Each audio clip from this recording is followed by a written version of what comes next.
Hello, everyone, and welcome to English Pod. My name is Marco. I'm Amira. Hey, Amira, how are you today? I'm doing great. What about you? I'm doing pretty good. I'm excited about this lesson that you have for us today. Yes, it's actually a very, very useful lesson. It's about someone asking his boss for an assistant. Oh, okay, an assistant. What's an assistant? Well, it's someone who helps you with your work around the office. Okay, great. So let's listen to this dialogue, and when we come back, we'll take a look at all the interesting and useful vocabulary that you'll find.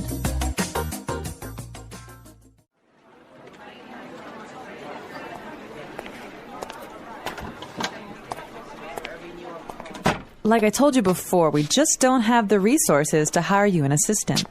I understand that, but the fact is, we're understaffed. The timing is just not right. The economy's bad, and it's too risky to take on new staff. Yeah, I guess you're right. Here's an idea. What if we hire an intern? She would take some of the weight off my shoulders. She? Yeah, you know, a recent graduate. She could give me a hand with some of these projects, and we could keep our costs down. That sounds reasonable. Let me see what I can do.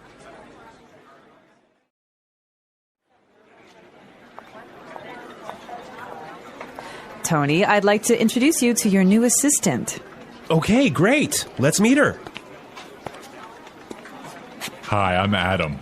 Oh, hi, I'm Tony. And we're back. Tony, he's surprised, huh? Yeah, he's, I don't know why, though, he's surprised. I think we should talk about that a little bit later. Yes, for now, let's look at some interesting vocabulary and phrases here. Marco, I know you've chosen one for us. Yeah, the first one that I want to take a look at is resources. Resources. Resources. Resources. And that means, in this text, basically money. Right. So the office doesn't have enough money. Okay. I've chosen another interesting word for you, and that's understaffed. Understaffed. Understaffed. Understaffed. Now, understaffed means that they don't have enough people working there. They don't have enough workers. Right. They don't have enough employees. Perfect. Okay. The next one is timing is just not right. The timing is just not right. The timing is just not right. The timing is just not right. Okay, let's listen to how we can use this entire phrase in a different situation so then we can understand what it means. Let's listen.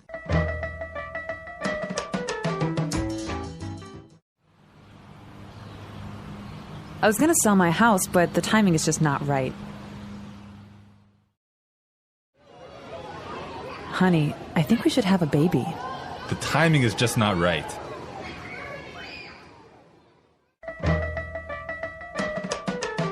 Okay, great. I guess that makes it clear. Yes, actually, it's very obvious that it means that it's just not a good time. Right. Perfect. Yeah. I have another interesting phrase for you, which is weight off my shoulders. Weight off my shoulders. Weight off my shoulders. Weight off my shoulders. So, to take weight off my shoulders is another way of saying to help me with my work or to take some of my work away from me. If you have a lot of things to do and I come and help you, that means that I took some of the weight off your shoulders. Yes. Let's look at the next phrase that we have here, and it's give me a hand. Give me a hand. Give me a hand. Give me a hand. Okay, now this is not literal. It's not that I'm going to give you somebody's hand, right? Let's listen to some examples, and then we can come back and explain what it means.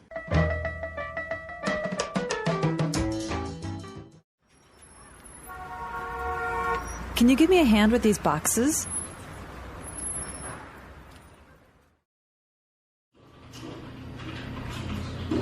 Neil, I'll need you to give me a hand with the sales reports.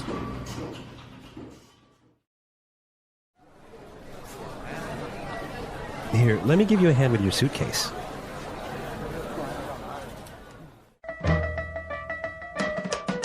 All right. Give me a hand is another way of saying help or to help out.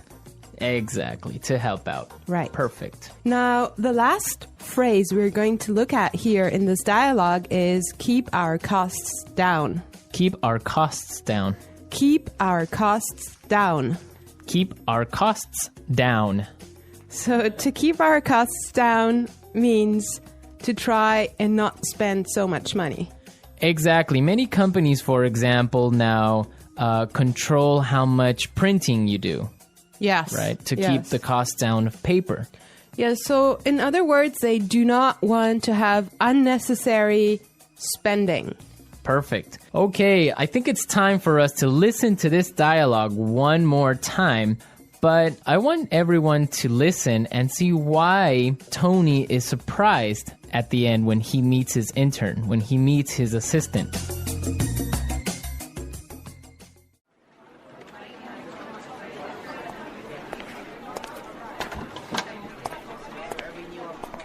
Like I told you before, we just don't have the resources to hire you an assistant. I understand that, but the fact is, we're understaffed. The timing is just not right. The economy's bad, and it's too risky to take on new staff. Yeah, I guess you're right. Here's an idea. What if we hire an intern? She would take some of the weight off my shoulders. She? Yeah, you know, a recent graduate. She could give me a hand with some of these projects, and we could keep our costs down. That sounds reasonable. Let me see what I can do.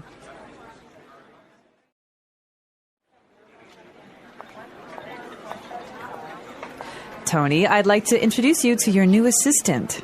Okay, great. Let's meet her. Hi, I'm Adam. Oh, hi, I'm Tony. Well, you know, Marco, I think that Tony was really surprised because he was kind of hoping to have a female intern. Yeah, I think that's exactly what he was expecting. Maybe this guy is a little bit sexist. He thought that an intern should be a girl, but instead he got Adam. Exactly, and it looks like Adam is really big and really tall because he's got that deep voice. Right. An intern, Marco, do you want to elaborate on that? Working at a company with a very low salary or sometimes no salary at all, but what you're gaining is experience and you're learning a lot of things. Everyone who has been an intern or had an intern knows that sometimes they are not treated all that well. Sometimes they just serve coffee or they have to do paperwork. Or like photocopying things. Exactly. Yeah. But some internships are really, really cool, and some are really good experiences for learning. Yes, definitely. Actually, I know a friend of mine. She used to work as an intern in one of those really big companies, and she told me that she has gained so much experience doing that. Yeah, I mean, even if you don't get paid, the experience that you get is really good. And that just opens doors for maybe getting another job. Or sometimes the interns get hired by the company to stay because they do such a good job. Yeah, I think that's mostly the case, huh? Yeah, that happened to me once. I started working as an intern, and after 3 months, I was hired by the company. So it does happen, believe me. So you did a good job. Yeah, of course. All right, folks, we're out of time today. I hope that you enjoyed our lesson. Asking for assistance. When people need help, they ask for assistance. This can happen in many situations. You might ask for help when you are lost, when you cannot carry something heavy, or when you do not understand something. It is important to know how to ask for help politely and clearly. When you need assistance, you can start by saying, "Excuse me," or "Can you help me, please?" This shows that you are polite. People are usually happy to help when you ask nicely. For example, if you cannot find a place, you can say, "Excuse me, can you tell me where the bank is?" If you need help carrying a bag, you can say, "Can you help me carry this bag, please?" When someone helps you, it is important to say "Thank you" or "I appreciate it." This shows that you are grateful. If you need help but do not know how to ask, it can feel difficult. Learning simple phrases can make it easier. For example, "I need help with this," or "Can you help me, please?" are useful sentences. Remember, Asking for assistance is normal, and people often help each other in daily life. When asking for assistance, it is important to know different ways to express your needs. Sometimes, you may need help in a public place, like a store, a train station, or a hospital. In these situations, using polite language is very important. People are more likely to help you if you ask in a kind and respectful way. You can start your request by using phrases like, "Excuse me," "I'm sorry to bother you," or "Could you help me, please?" These phrases are polite and make the person you are asking feel respected. For example, if you are in a store and cannot find an item, you can say, "Excuse me, could you help me find the bread?" If you are at a train station and are unsure which train to take, you could ask, "I'm sorry to bother you, but could you tell me which train goes to the city center?" These polite phrases make your request clear and respectful. In some situations, you may need to give more information when you ask for assistance. Being clear and specific helps the other person understand your problem. For example, if your phone is not working, you could say, "Excuse me, my phone is not working. Can you help me?" If you do not know how to use a machine, you can say, "Could you please show me how to use this machine?" Giving clear details about your problem makes it easier for people to help you. If you are not sure how to explain your problem, you can start by saying, "I have a problem," or "I need some help." These simple phrases show that you need assistance and encourage others to listen. When asking for help, it is also helpful to pay attention to the situation. If someone looks busy, it is better to wait or find someone else to ask. For example, if you are in a store and a worker is helping another customer, you can wait until they finish. When they are free, you can say, "Excuse me, can I ask for your help?" This shows that you are patient and respectful of their time. If you are in a hurry and need help quickly, you can say, "I'm sorry to bother you, but it's urgent. Can you help me, please?" This helps the other person understand that you need help right away. In addition to using polite language, your tone of voice and body language are also important. When asking for help, try to speak clearly and use a calm voice. If you speak too quietly, the person may not hear you.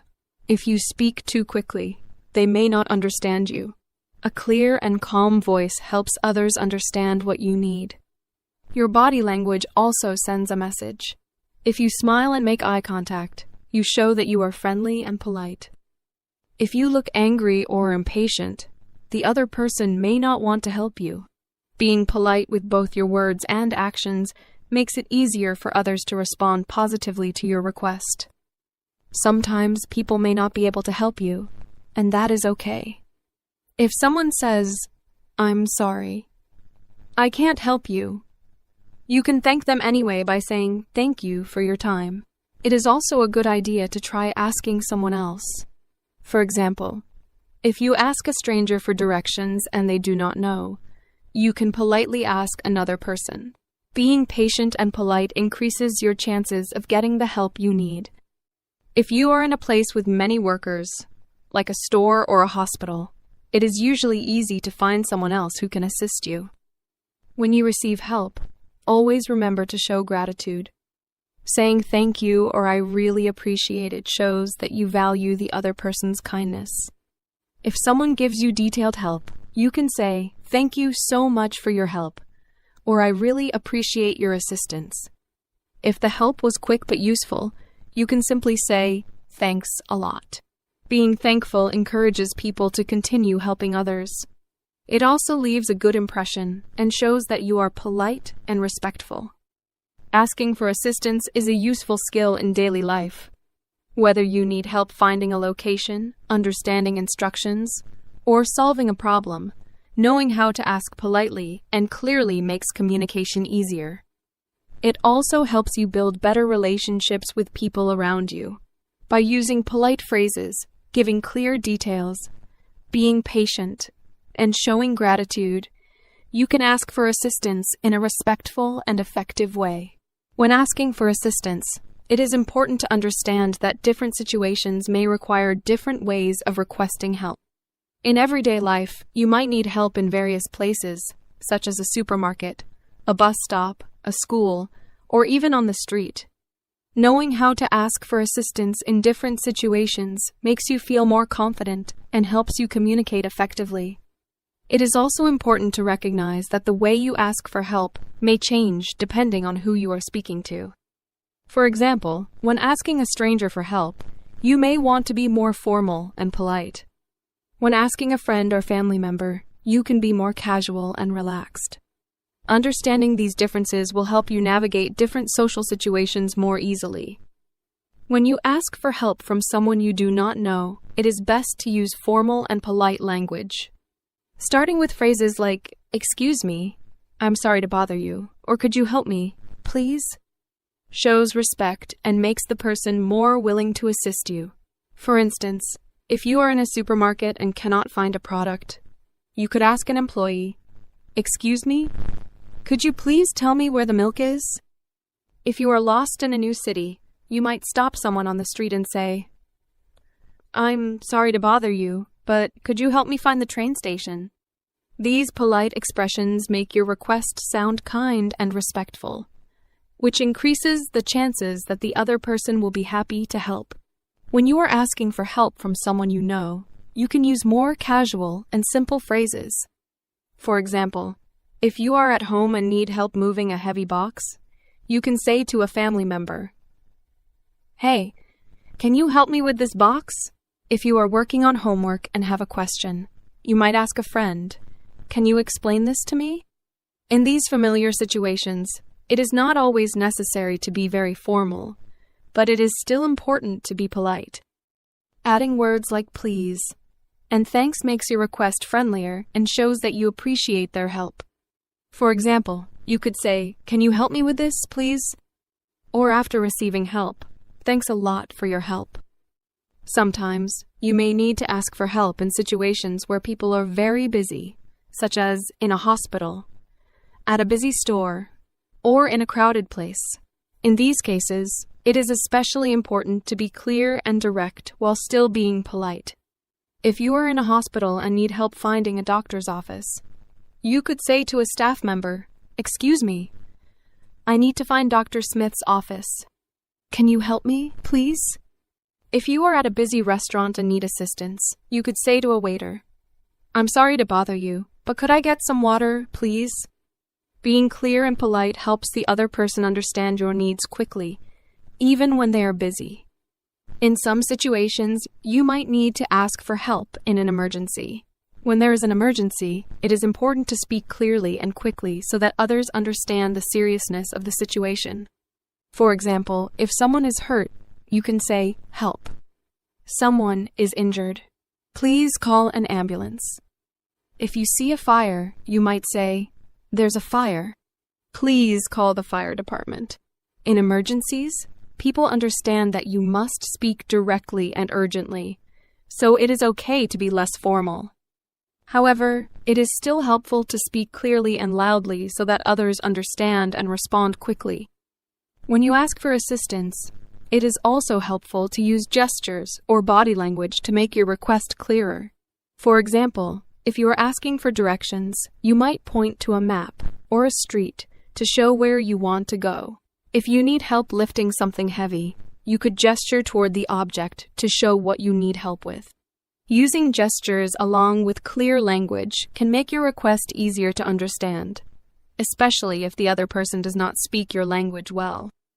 In many cases, body language can make communication smoother and help the other person understand your needs more quickly. Another important part of asking for assistance is being patient and understanding. Sometimes, the person you ask may not be able to help you immediately. For example, if you ask for help in a store and the worker is busy, they might say, "I'll be with you in a moment." In these cases, it is important to wait politely until they are available. If someone cannot help you at all, you could try asking someone else. For instance, if you ask a stranger for directions and they do not know, you can thank them and ask another person. Being patient and polite makes it easier to get the help you need and leaves a good impression on others. It is also useful to know how to respond when someone offers you assistance without being asked. Sometimes, people notice when you need help and offer it before you ask. For example, if you are struggling to carry a heavy bag, someone might say, "Do you need help with that?" In this situation, you can respond politely by saying, "Yes, please." "Thank you." If you do not need help, you can say, "Thank you, but I'm okay." Being polite when accepting or refusing help shows that you appreciate the other person's kindness. Learning how to ask for assistance in different situations is a valuable skill. Whether you are asking for help from a stranger, a friend, or in an emergency, using polite and clear language makes your communication more effective. By practicing different ways to ask for help, you will feel more confident when you need assistance.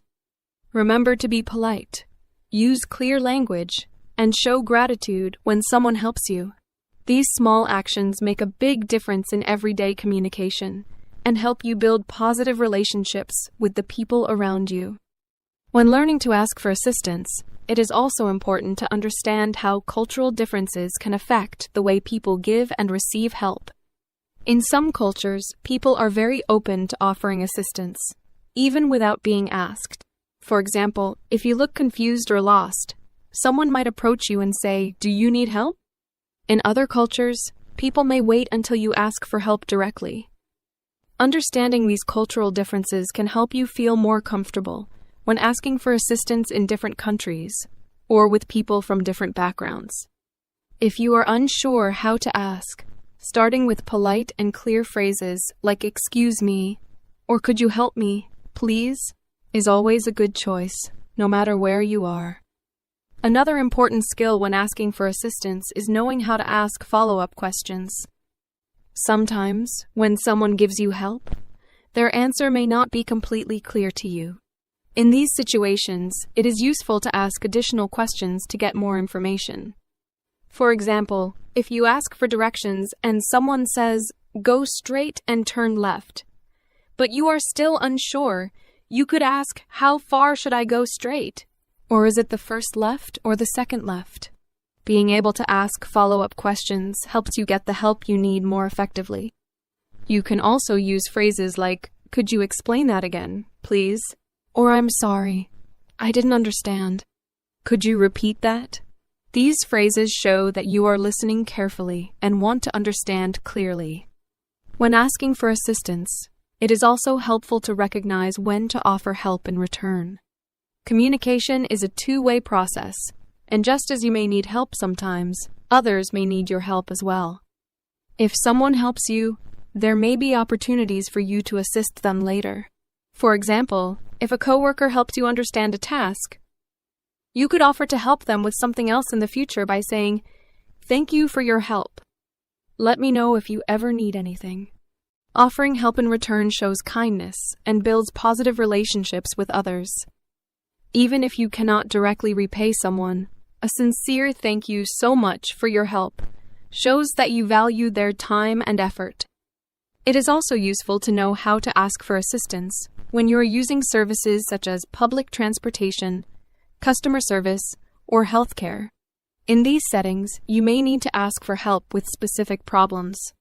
For instance, at a train station, you could ask, "Could you help me find the right platform, please?" When speaking to customer service, you might say, "I have a problem with my order. Could you assist me?" In a doctor's office, you could ask, "Could you help me understand these instructions?" Using specific language helps people in these roles understand your problem quickly and find a solution. Additionally, being patient and respectful with service workers is especially important, as they often assist many people throughout the day. Sometimes, you may need to ask for assistance in a professional or formal setting, such as at work or school. In these environments, it is best to use polite, clear, and professional language. For example, if you do not understand a work assignment, you could ask your manager, "Could you clarify the instructions for this task, please?" If you are a student and need help with an assignment, you could say to your teacher, "I'm having difficulty with this question. Could you explain it to me, please?"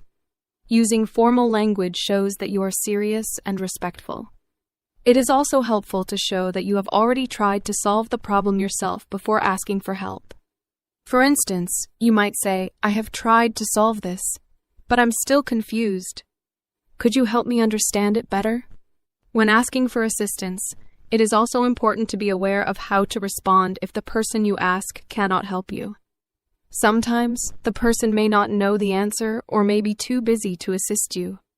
If this happens, it is polite to say, "Thank you anyway," or "I appreciate your time." You can then look for someone else who might be able to help. For example, if you ask a store employee where to find an item and they are unsure, you could say, "Thank you anyway.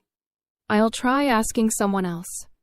Being understanding and kind, even when someone cannot help, leaves a positive impression and makes it easier to ask for help again in the future. In some cases, you may need to ask for assistance using technology. For example, if you're using a website and have trouble, you might need to contact customer support. Many websites offer live chat, email, or phone support where you can ask for help. In these situations, it is important to describe your problem clearly and politely. You could say, "Hello, I'm having trouble logging into my account. Could you assist me, please?" If you are using a self-service kiosk at a store or a ticket machine and do not understand how it works, you could ask a nearby worker, "Excuse me, could you show me how to use this machine?" Being able to ask for assistance with technology is becoming more important as many services move online. Another useful skill is learning how to ask for assistance in a group setting. Sometimes, you may need help when you are in a meeting, a classroom, or a social gathering. In these situations, it is important to be respectful and wait for the right moment to ask. For example, in a classroom, you could raise your hand and say, "I have a question. Could you help me understand this part, please?" In a meeting, you might wait until there is a pause and then ask, "Could you clarify that point, please?" Being respectful of the group and asking your question clearly helps you get the help you need without interrupting others. Asking for assistance is an essential life skill that helps you navigate different situations with confidence. Whether you are asking for directions, seeking help with a problem, or requesting clarification, using polite and clear language makes communication easier. Remember to be patient, respectful, and grateful when others assist you. Practicing these skills in everyday situations will improve your ability to ask for help effectively. Over time, you will become more comfortable asking for assistance and offering help to others, making your interactions smoother and more positive. The English Pod Audio Review. Listen to the meaning, then say the vocabulary word. Money. Resources. Not enough people to do the job. Understaffed. It's not a good time now. The timing is just not right. Remove pressure or stress. Weight off my shoulders. Help. Give me a hand. It's okay. That sounds reasonable. Hire. Recruit. Working too much. Overworked. Not enough people to do the job.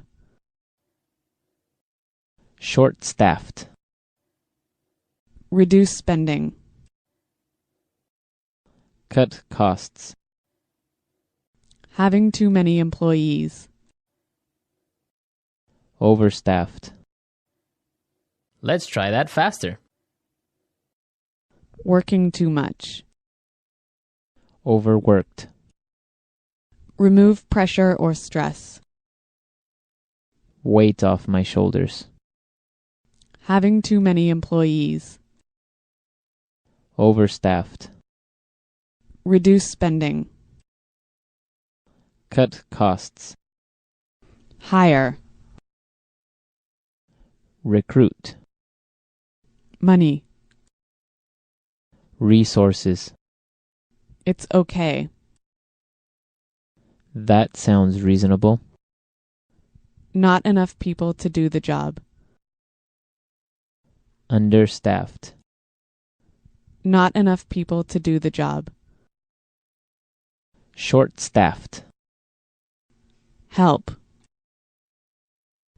Give me a hand. It's not a good time now. The timing is just not right. Now say the word and hear it in a sentence. Resources. We would like to use more resources to increase our sales. Resources. We don't have enough resources to start a new project. Resources. Intel has a lot of resources for research and development. Understaffed. Hospitals in poor regions of Africa are understaffed. Understaffed. I did overtime last week because the company is understaffed. Understaffed. The factory is producing less than usual because it's understaffed. The timing is just not right. The timing is just not right. The timing is just not right for us to have a baby. The timing is just not right. I want to buy a car, but the timing is just not right. Weight off my shoulders. Could you help me plan the party? That would really take some of the weight off my shoulders. Weight off my shoulders. Finishing that project was a big weight off my shoulders. Weight off my shoulders. Winning the lottery took a great weight off my shoulders. Give me a hand. Can you give me a hand with these boxes? Give me a hand.